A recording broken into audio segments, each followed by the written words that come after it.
The Consulting Success podcast is powered by the Clarity Coaching Program. If you'd like to work directly with the Consulting Success team and receive personal coaching and support to optimize and grow your consulting business, marketing, and revenue, visit consultingsuccess.com to find out more and apply. Welcome to the Consulting Success Podcast. I'm your host, Michael Zapersky. In this podcast, we'll dive deep into the world of elite consultants, where you'll learn the strategies, tactics, and mindset to grow a highly profitable and successful consulting business. Hey everyone, it's Michael Zapersky, and today I'm here with Dr. Sherri Malouf. Sherri, welcome. Thank you. I'm excited to be here and talk to you. Yes, we're even having a great conversation before even hitting record, a few good laughs. So Sherri, you're the chair and principal of situation management systems. For over 30 years, you've been in the personal development space where your programs have been used by, I think, over 100,000 people. You've received your PhD in human development, where you studied the relationship between leaders and followers. And then this year, you're publishing another book on kind of your research, which is called Science and the Leader-Follower Relationship, which I have a little advanced copy here, which I appreciate and enjoy the read. So before we kind of get to the details of your business and everything going on right now, tell us a little bit more about kind of your PhD and really what the interest was and really what the research was all about. So, it's a fun story because I did my bachelor's and my master's degree in Britain. So when I lived there, we were just talking about living there, and both of them had aspects of research in them. And I thought, this is fun. I mean, my master's degree actually is completely by research, and I really enjoyed doing it. I like the thinking about things. I like looking at things and explaining things and talking to people, so that it's just fun. And then 25 years later, I decided to do it again. And so I started my PhD, and the intention of the PhD was to write a book. And, it was to give more visibility to our company.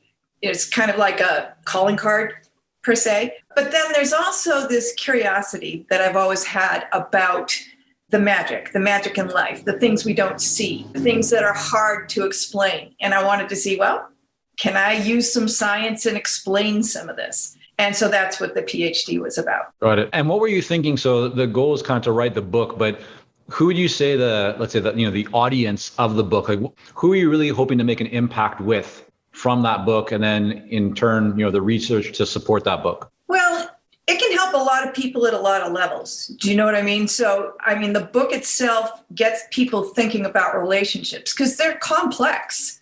When you look at the science, actually what's in the book is only a piece of the science that actually goes into it, because my dissertation is a lot more complex in terms of the theoretical argument. But there's a lot of complexity in the relationships, and there's a lot of unconscious impact on how people connect with each other and how they relate. And when you add into that, the difficulties and everything of being in a relationship with somebody in an organization, then you're really compounding how to have a healthy, close, rewarding relationship. And how would you describe, that overall argument, kind of the point that you really wanted to make and to have your research support, just for everybody kind of listening and watching right now who's going, okay, tell me a little bit more, Sherri, like what were you really trying to prove? How would you just describe it in a very concise way? Each one of us grows up with our parents and our social systems and in our schools and in our churches and whatever influences are around us. And as we grow, we're socialized. We need each other. We need each other more than we actually know that we need each other, but we need each other. And what happens is that the brain creates some unconscious shortcuts for us and determines, based on how we grow up, is this person valuable to me? Is this person valuable to me? Do they exhibit qualities that mean that I want to connect with them? If they do, then I give them time, I give them attention, I want a relationship with them. If they don't, they go into the discard pile. And to the degree that I can do that within an organization, I will just say that person is not going to support me moving forward. And I just make these very quick unconscious assumptions about people. And so I want people to think about that. I want them to understand that people who are different, can really open up your eyes to things in your life. And, the connection between leaders and followers is just tough. There's so many things that put pressure on it and make it difficult. Do you think that a lot of people miss opportunities because they dismiss what they don't understand or doesn't kind of fit the box of what they've defined as being desirable? Well, there's been a lot of research into these unconscious sort of pictures we have. They're idealized pictures of people in our lives. So we've got idealized partners. We've got idealized wife or husband. We've got idealized leaders and idealized followers. And so that's operating constantly in the background. And there's these little tick marks that go off in our head. And we very quickly will decide, yes, this person's value or this person isn't. And for a lot of people, I would think they miss out. They definitely miss out. Yeah. I wonder, did you find anything in your research that proves that kind of shows, a percentage of opportunities or the percentage maybe of times where somebody gets something wrong by maybe you could have found a great partner or a great opportunity, but you didn't because you weren't looking for it. You weren't open to it. You're only looking at the conventional box. And if it didn't tick that box, you moved on. But maybe there was some great opportunity sitting right in front of you. Was there anything in your research that kind of spoke to that? Well, I didn't actually look at that. There is a bunch of research that does look at that, though, but that wasn't what mine was about. My research was, so I wanted to build a tool that could actually test, people's unconscious thoughts. That could actually say, these are the ones that are going on. These are the ones that are contributing to the quality of the relationship. So what I did was I created a tool. And it's a questionnaire. It takes about 15 minutes to fill out. And so you fill out this questionnaire, and then there's 7 questions that look at the relationship. And then I hired a statistician because I'm not great at that stuff. So I hired a statistician. And we had to actually create the correct statistical tests to use on this. So what ended up happening was the company that I worked with, they ended up with a score between 0 and 5 for the quality of the leader-follower relationship, and which one of these things that I call the implicit social elements were statistically related and had a relationship with that score. And so that's what my research actually focused on. Got it. So you developed this tool.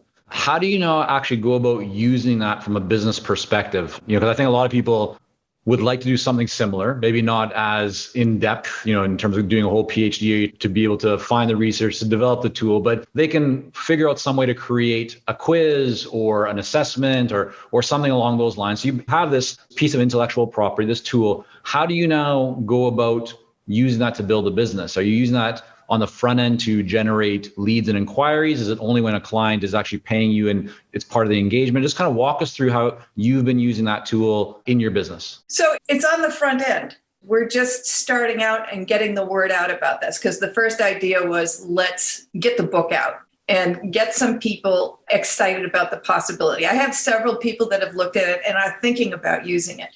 So what the tool does is you have to choose at least 200 people in the organization. So you can choose a group, you can choose a particular function, whatever you want to do, you choose 200 people and you run through this test. And so what the results do is they say, okay, in your organization, this is your score out of 5 that you're getting for the relationship between leaders and followers. And that's interesting, right? Because this tool for the relationship was actually previously just used on personal relationships. And the highest score anybody got was a B+.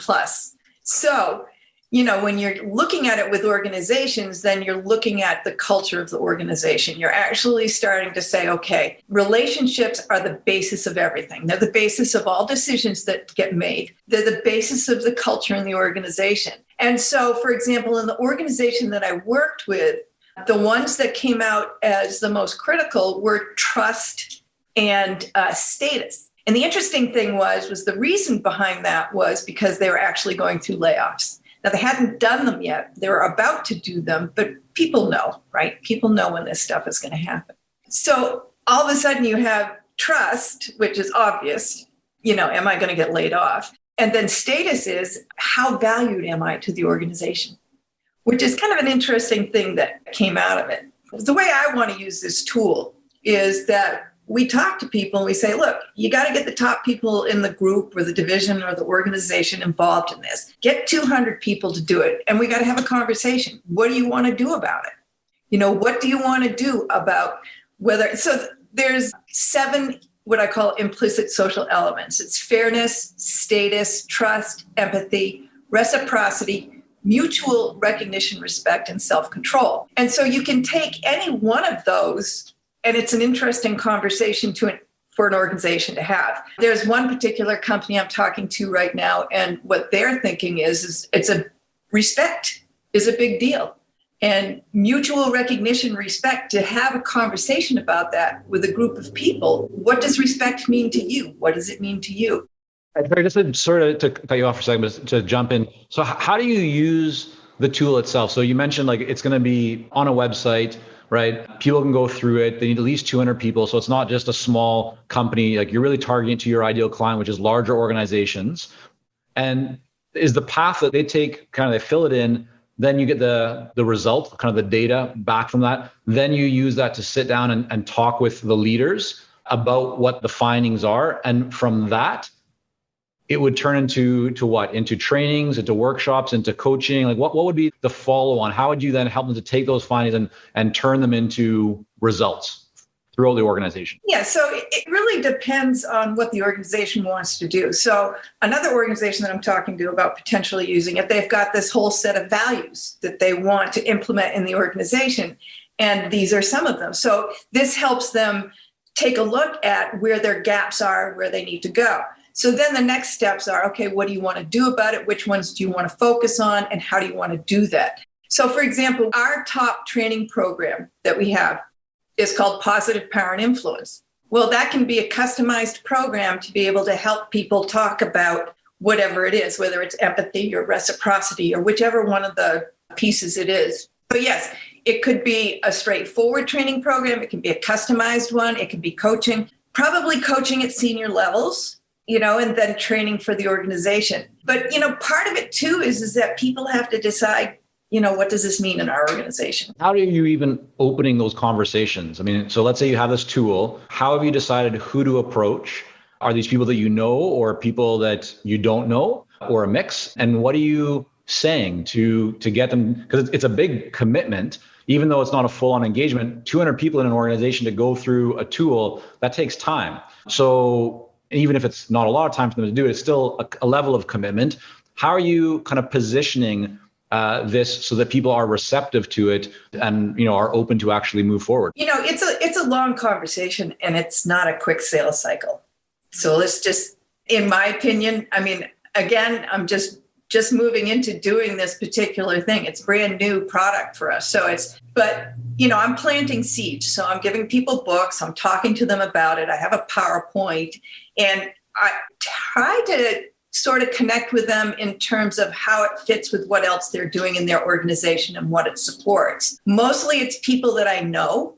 So it's people that I'm already working with. I've also offered to do pilots for free. And there's a specific thing around it, trying to get, at least 4 pilots done. So I have some actual results other than the research that I did to share with people. So it's an ongoing developing process. Let's put it that way. So this is a new initiative for you, right? This tool. So the book is connected to the tool. You got the tool that then will turn into training, workshops, coaching, some sort of paid engagement. That's the idea. Right. While we work with a lot of seasoned and experienced consultants here at Consulting Success, I'm often contacted by new early stage consultants. Invariably, the question I'm asked is, what are the steps I should take to become a successful consultant and grow my consulting business to my first 6 figures per year? Well, I'm excited to announce that we've opened the doors for our Momentum program. This is our most popular program for early stage consultants, and it has helped almost 1,000 consultants to start, run, and grow successful consulting businesses. It gives you the step-by-step plan to help you with your messaging, your fees, and pricing strategies, how to win more proposals, how to go to market more effectively, developing a marketing system to generate leads consistently, and so much more. And right now, until September the 19th, you can sign up for Momentum and get 50% off the regular price by going to consultingsuccess.com/audio. That's consultingsuccess.com/audio, AUDIO. Only 100 spots are available to join Momentum and get 50% off. This deal is only available until September the 19th or until all 100 spots are gone. We won't be opening up new spots in this program for several months, so don't wait. Go to consultingsuccess.com/audio. That's consultingsuccess.com/audio. AUDIO.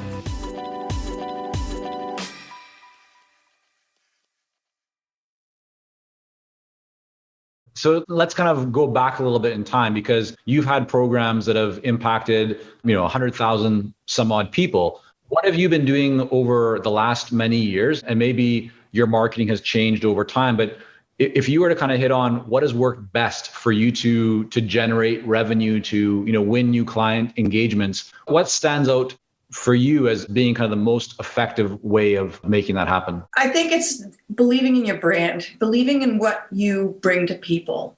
And if I go back and look over the years, we've done all kinds of analysis. So we've been around since 75. And no, I haven't been around that whole time, but we've been around since 75. And so a lot of people have experienced our programs. And it doesn't matter. We go back and look at things over the years, and it's word of mouth.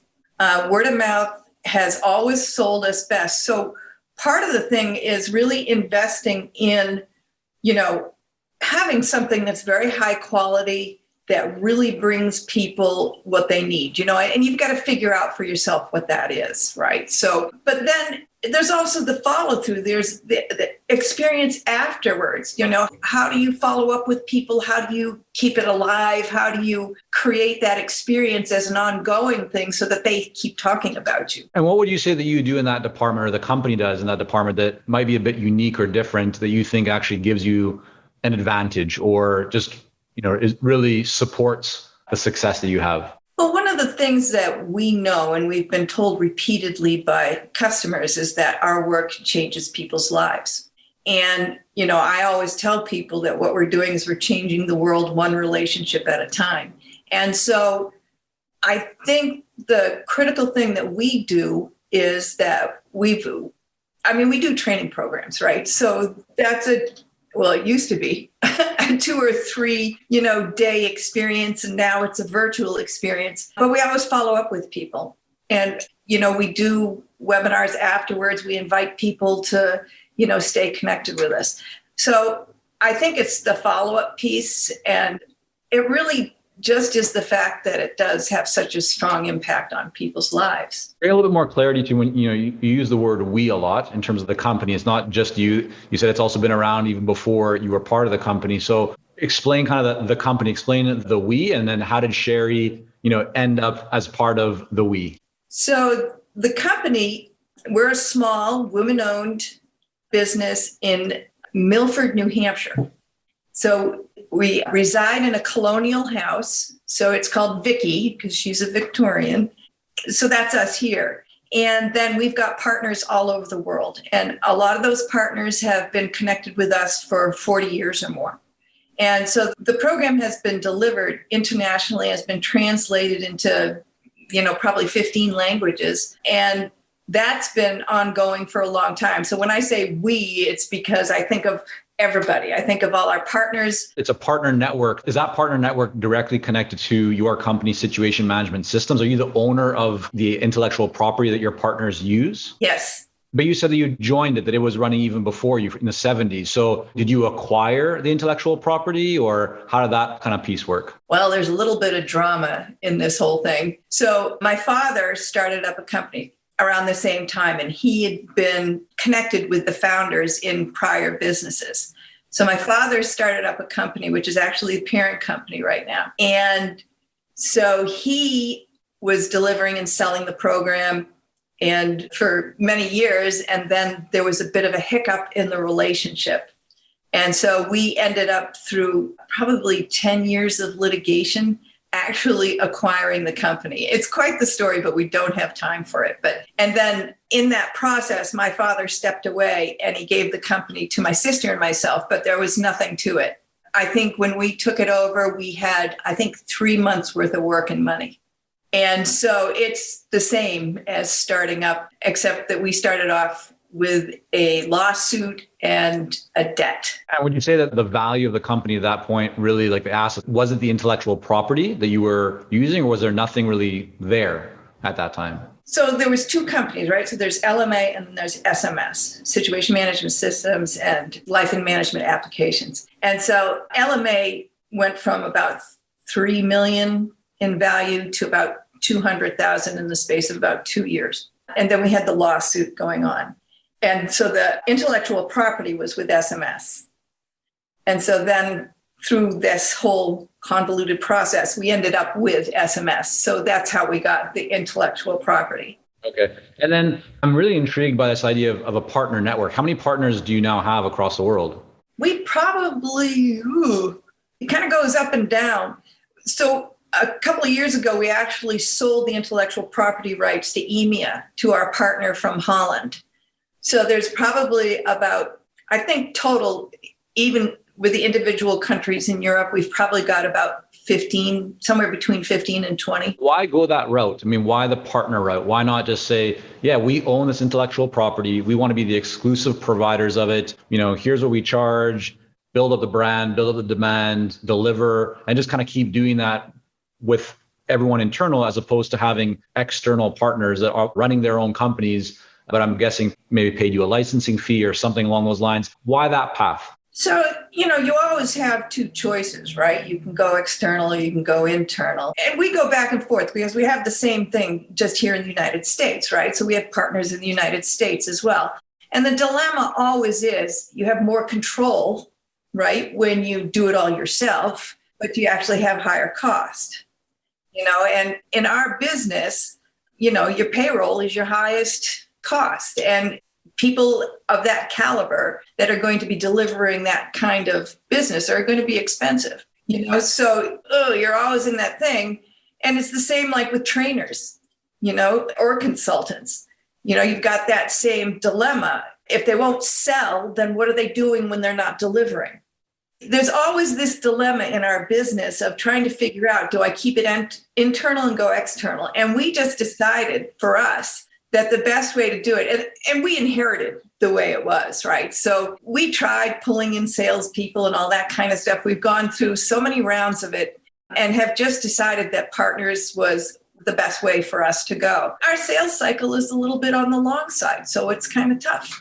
Got you. And so you have these partners and they're delivering the work, on your behalf. I mean, they're using your intellectual property, right, to deliver for clients. How do you actually go and find those partners, or how do they find you? Like, let's say I want to take our intellectual property and build a partner network of people that can help consultants to grow their businesses and take the framework that we've developed. It's proven, hundreds of people through, all that good stuff. How do we go about finding partners? If that was something that we wanted to entertain, what's been your experience? What kind of best practices or guidance would you provide on that? So again, it's like a lot of this too, for small companies, the challenge is that you've got to do most of it based on trust, because I can't go out and travel around the world and audit everybody's business. And I'm not going to do that to people locally. So a big piece of it is connecting with people that you can create a trusting relationship with. And, I've written lots of contracts. I've done all kinds of stuff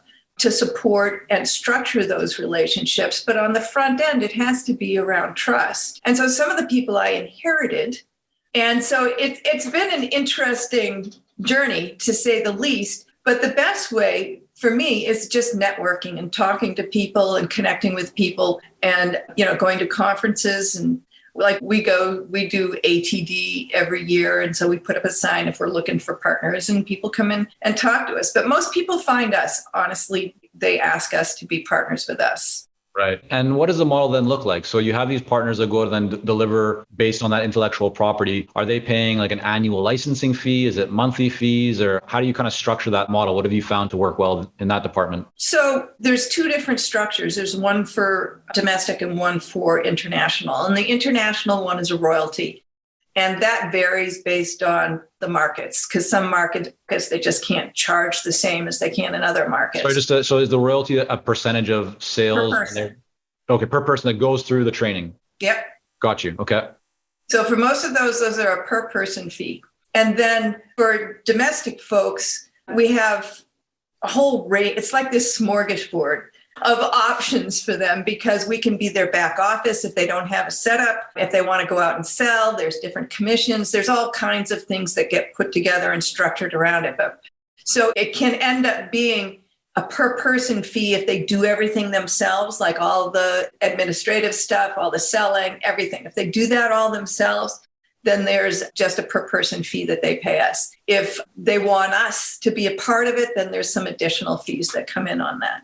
Got it. Makes sense. How do you spend most of your time, Sherri, when it comes to, you write, you do research, right? You deliver programs, you're running a business, there's team and partners and all that. How do you kind of structure your typical day or your time to make sure that you're making great progress and just, moving towards your goals? What does that kind of look like for you? What best practices or habits do you leverage? I am really very self-disciplined.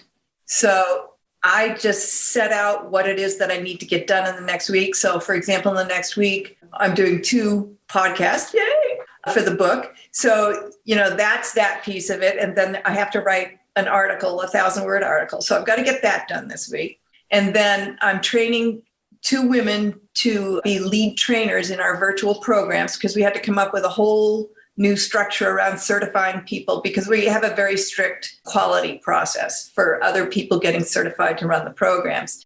So I've got, I think, 6 hours of Zoom with them, getting them to the next step in their process for becoming certified. So it's every week is different. And whatever I set out to do that week, I do. And you're right, I could get pulled in a lot of different directions, but my focus really is what is it that I need to do this week? What's on the table this week? And I actually have been trying to remove myself from some of the day-to-day stuff because of the writing, because of, the next steps that I want to take. And that means that I have to actually get other people to take responsibility and be able to do the training and that kind of thing. But we also have a huge network of independent trainers that we use. When you look back over the last 12 months, what would you say has been most successful in terms of moving the business to that next level or creating whatever success is for you, however you would kind of define that, but specifically related to the business? Is there any new strategy, new tactic, an initiative, an adjustment of mindset? What would you say has really stood out to you that's made the last 12 months successful, or you feel really excited about the future because of it? Well, fortunately, I had actually gotten a couple of our customers interested in virtual training before the pandemic. In fact, one of them said they were so grateful to me for having exposed them to, virtual training because they were ready to go. They could jump into it. So I think the biggest thing that I had to tell people was you can connect with people virtually.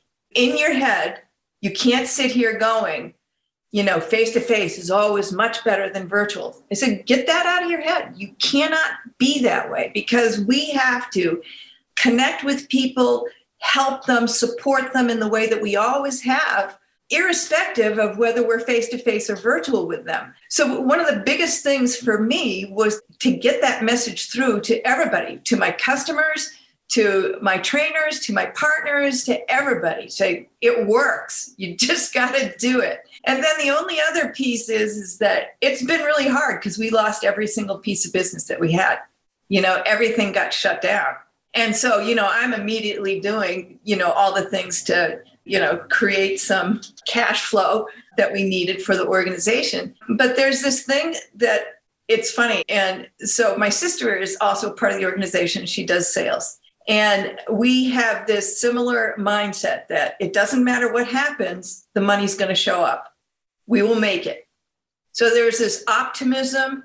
There's this constantly looking towards the future. There's belief that what we're doing is good. It's good for the world. It's good for us. So even what happened this year didn't change that at all. What was one thing that you and your sister did? So, as you mentioned, when COVID kind of reared its ugly head, many businesses got impacted. Sounds like yours got heavily impacted, right? Wiping out contracts, customers putting things on pause or just saying, we can't move forward right now. So you need to get cash flow back up and running. What did you and your sister do? What was one thing that you guys did to get cash flow back up and running in an environment which, especially at kind of the the most acute time, many organizations weren't ready to invest, or were holding off, or were cutting back. What did you guys do? What was one thing that you would say, yeah, this was really a successful effort on our part? Well, so we're in New Hampshire, and New Hampshire hasn't been a particularly hard hit state with COVID.